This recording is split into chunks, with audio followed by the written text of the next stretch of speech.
Hello बच्चों, तो चलिए इस प्रश्न को पढ़ते हैं। ए के मानों की परास जो इस प्रकार है कि बिंदु ए कॉमा जीरो से वृत्त X square plus Y square बराबर एक पर खींची गई स्पर्श रेखाओं के बीच का कोण थीटा जो संबंध पाई बट्टा दो मतलब थीटा पाई बट्टा दो से पाई के बीच में हो को संतुष्ट करता है। तो यहाँ पर देखो, हमें चारों विकल्पों में से सही विकल्प का चयन करना है। तो प्रश्न में आगे बढ़ने से पहले इस प्रश्न से संबंधित जो मुख्य उदाहरण है उसकी हम चर्चा कर लेते हैं। तो देखो, मुख्य उदाहरण क्या हो जाएगी। हम जानते हैं कि किसी बिंदु से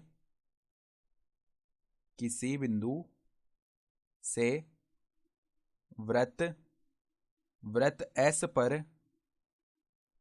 पर खींची गई स्पर्श रेखाओं के मध्य कोण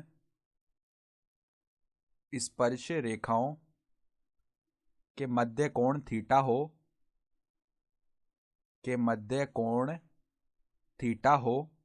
तो देखो, यहां से टेन थीटा का जो मान है ना, वो किसके बराबर आता है? 2L r बट्टा में आता है L square minus R square. जहां पर L क्या होता है? L होता है जो हम बिंदु से वृत्त पर स्पर्श रेखा खींच रहे हैं उसकी लंबाई, यानी वर्गमूल में S1 लिख सकते हैं इसे, ठीक है। और R क्या होती है? वृत्त की त्रिज्या। अब S1 हमें कैसे प्राप्त होगा? उस बिंदु के निर्देशांकों को हम क्या करेंगे? वृत्त के समीकरण में रख देंगे, तो वहां से हमें S1 प्राप्त हो जाएगा। तो अब देखो, जो वृत्त का समीकरण है ना, सवाल के हिसाब से वो क्या दिया हुआ है? एक्स स्क्वायर प्लस में वाई स्क्वायर बराबर में जो एक है उसको इस तरफ लेके आते हैं तो माइनस एक बराबर जीरो, ठीक है। तो अब इसकी त्रिज्या जो आर है ना, वो कितनी आ जाएगी? एक इकाई आ जाएगी। तो पहले तो हम क्या करते हैं, यहाँ पर एल का मान ज्ञात कर लेते हैं। तो एल बराबर क्या आएगा? देखो, इसके समीकरण में उस बिंदु के निर्देशांक रख देते हैं, यानी ए कोमा जीरो रख देते हैं। तो एक्स के स्थान पर ए रखना है, तो ए स्क्वायर प्लस में वाई के स्थान पर जीरो, यानी जीरो का स्क्वायर माइनस में एक। तो एल का मान आ गया हमारे पास वर्गमूल में ए स्क्वायर माइनस एक, ठीक है। तो अब देखो, हमें क्या बताया हुआ है कि इन स्पर्श रेखाओं के बीच का कोण और संबंध दिया हुआ है कि जो थीटा है वो पाई बट्टा दो से पाई के बीच में होना चाहिए, यानी द्वितीय चतुर्थांश में होना चाहिए हमारा कोण। और द्वितीय चतुर्थांश में हम जानते हैं कि जो टेन होता है ना द्वितीय चतुर्थांश में, वो ऋणात्मक होता है, यानी टेन थीटा का जो मान है वो सवाल के हिसाब से ऋणात्मक होना चाहिए।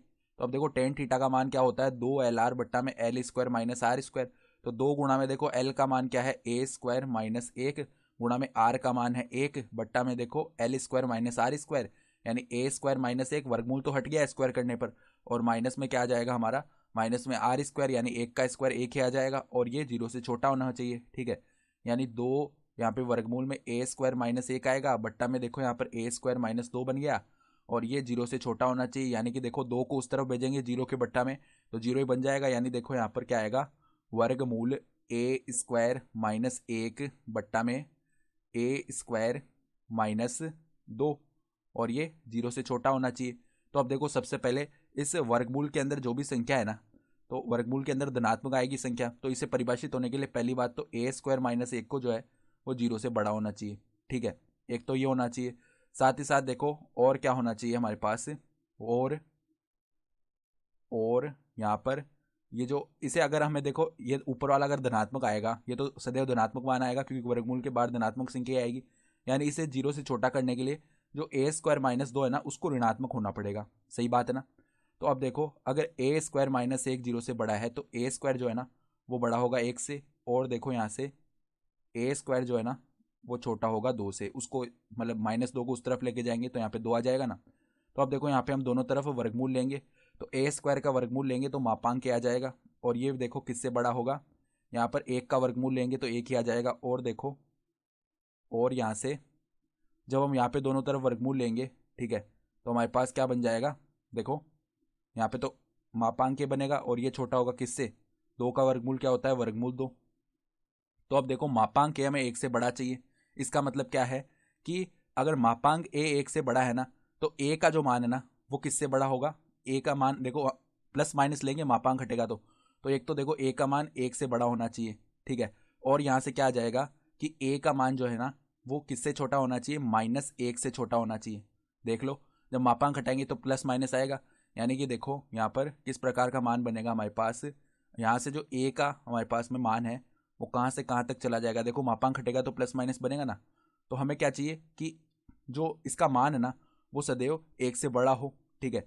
तो एक से बड़ा क्या क्या मान हो सकता है? केवल माइनस एक से एक के बीच का मान नहीं आएगा, क्योंकि उसका जब हम मापांक लेंगे ना माइनस एक से एक तक के बीच का मान का, तो वो सदैव एक से छोटा होएगा। लेकिन हमें एक से बड़ा चाहिए, तो ये तो या तो हम एक से बड़ी संख्या ले लेंगे, ठीक है, या माइनस एक से छोटी संख्या जैसे माइनस दो माइनस तीन, ऐसे माइनस अनंत तक चलते जाएंगे। यानी यहाँ से अगर a का हम हल लिखे ना तो देखो -1 से छोटी संख्या यानी माइनस अनंत से हम -1 तक आ गए। फिर देखो यहाँ पर संग लगाएंगे, फिर -1 से 1 के बीच की संख्याओं को नहीं लेना है, फिर हम क्या करेंगे 1 से बड़ी संख्याओं को लेंगे, यानी 1 से अनंत तक की संख्याएं ले ली। ठीक है, तो यहाँ पर ये आ गया इसका हल। और देखो इस तरफ से अगर हल देखेंगे ना तो इस तरफ से हल क्या आएगा, देखो a छोटा होगा किससे, यहाँ पर अगर मापांक a जो है ना वो वर्गमूल 2 से छोटा है, तो इसका मतलब क्या है, क्या क्या हल आ सकते हैं हमारे पास।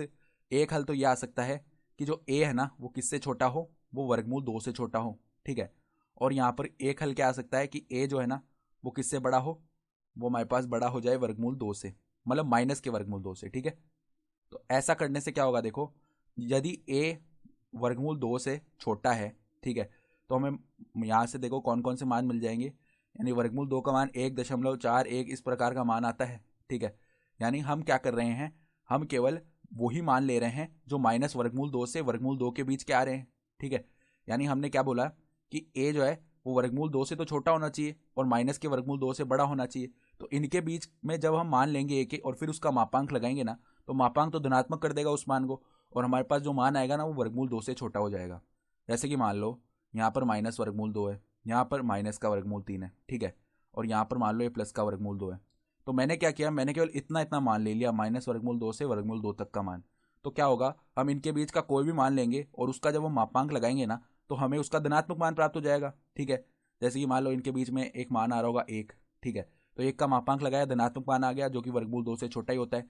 फिर मान लो माइनस का भी कोई मान है जो कि माइनस वर्गमूल 2 के इस तरफ आ रहा है दाईं ओर। ठीक है, उसका भी मापांक लगाएंगे ना तो वो किससे छोटा आएगा, वर्गमूल 2 से छोटा ही आएगा। लेकिन मान लो अगर मैं ये मान ले लेता माइनस का वर्गमूल 3 और इसका मैं मापांक लगाता तो ये धनात्मक बन जाता, वर्गमूल 3 बन जाता। तो वर्गमूल 3 तो बड़ा हो गया ना वर्गमूल 2 से, यानी ये मान हम नहीं लेंगे, हम केवल इनके बीच वाले मान लेंगे। समझ में आ गई ना ये बात। तो यहाँ से a के जो हल है ना वो कहाँ से कहाँ तक हो गए, माइनस वर्गमूल 2 से वर्गमूल 2 तक के हल हो गए। अब देखो इनके बीच में लगा हुआ है और, यानी हमें क्या चाहिए, इनका उभयनिष्ठ हल चाहिए। तो इनका उभयनिष्ठ हल देख लेंगे। देखो कैसे, यहाँ पर मान लो ये 1 है, यहाँ पर हमारा माइनस का 1 है। ठीक है, फिर वर्गमूल 2 1.4 ऐसा कुछ होता है। ठीक है, तो अगर हम उसका मान याद करेंगे ना तो वो तो 1 से बड़ा आएगा, तो यानी कि यहाँ पे वर्गमूल 2 आएगा। फिर यहाँ पर देखो माइनस का वर्गमूल 2 इस प्रकार का आएगा। तो हम देखो पहले माइनस अनंत से -1 तक आए, यानी ये देखो माइनस अनंत कुछ यहाँ पे होगा, पहले हम यहाँ से यहाँ तक आए। ठीक है, फिर देखो हम क्या किए, हम 1 से अनंत तक गए। ठीक है, तो 1 से जब हम अनंत तक जाएंगे ना तो यहाँ पर देखो यहाँ से हम अनंत तक चले गए। ठीक है, ये बात समझ में आ गई, ये तो इसका हल हो गया।